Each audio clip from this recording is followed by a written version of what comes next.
We are watching the White House today for more possible changes to the tariff regime. Yesterday, the Trump administration gave a 30-day reprieve to some parts of Canada's and Mexico's auto industries.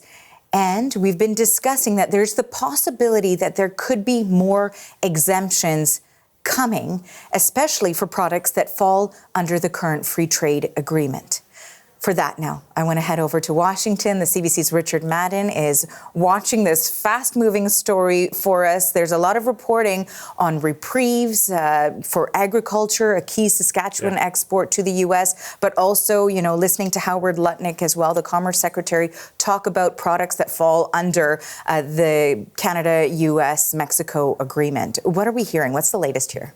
Yeah, this would be another sign of a significant climb down by the White House. But just a caution here, Howard Lutnick is the Commerce Secretary, but any decision will be made by President Donald Trump.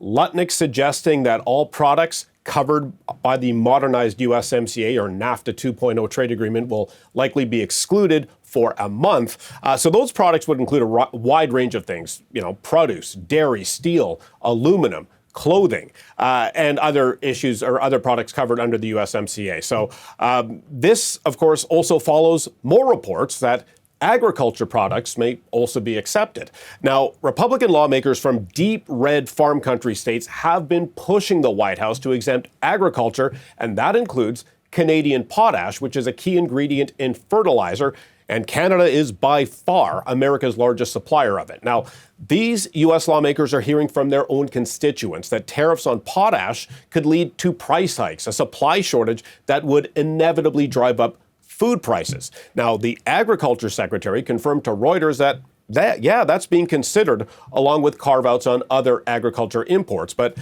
all this, from Lutnick this morning to the Agriculture Secretary, wildly contradicts the message from Vice-President JD Vance, who said his boss, President Donald Trump, is not interested in specific exemptions in specific sectors. Listen to this. He wants the tariffs to apply broadly. He doesn't want to have 500 different industries getting 500 different carve-outs. And the way to avoid application of the tariffs is to have your factory and have your facility in the United States of America. Okay, so we just heard Vice President JD Vance saying, no, there won't be any carve-outs. But now we're hearing from the Agriculture Secretary and the Commerce Secretary saying, yeah, actually, there might be some. So all of this mixed messaging is causing a lot of uncertainty on what is actually happening with these tariffs. Because in the past week, we've heard Trump go from, no, there won't be exceptions, to maybe there'll be some exceptions, to just yesterday agreeing to pause upcoming tariffs on all car imports under the USMCA trade agreement for a month after Trump heard deep concerns from the big three automakers. And adding to this confusion, the White House press secretary says there may be more exceptions down the line. Listen. The president is open to hearing about additional exemptions. He always has open dialogue, and he'll always do, what's right, what he believes is right for the American people. Okay, so you got all that. No exceptions, then yes, maybe some exceptions. But when it comes to agriculture, this sector is politically sensitive for this administration because most of Trump's biggest supporters are in America's heartland. And now we're seeing critics step up and warn farmers that Trump's tariffs are messing with their supply chain and eating into their slim profit margins. Take a listen. For whatever reason, we decided to pick a fight with our biggest trading partners. For those who think we're going to win this and Canada's going to give in, that's a very simplistic way of looking about this. So all this mixed messaging from the White House is adding more confusion for Canadian and Mexican negotiators, but it does signal one thing, that this administration is willing to make critical policy decisions on a dime, especially on specific imports that would have an immediate hit on American consumers.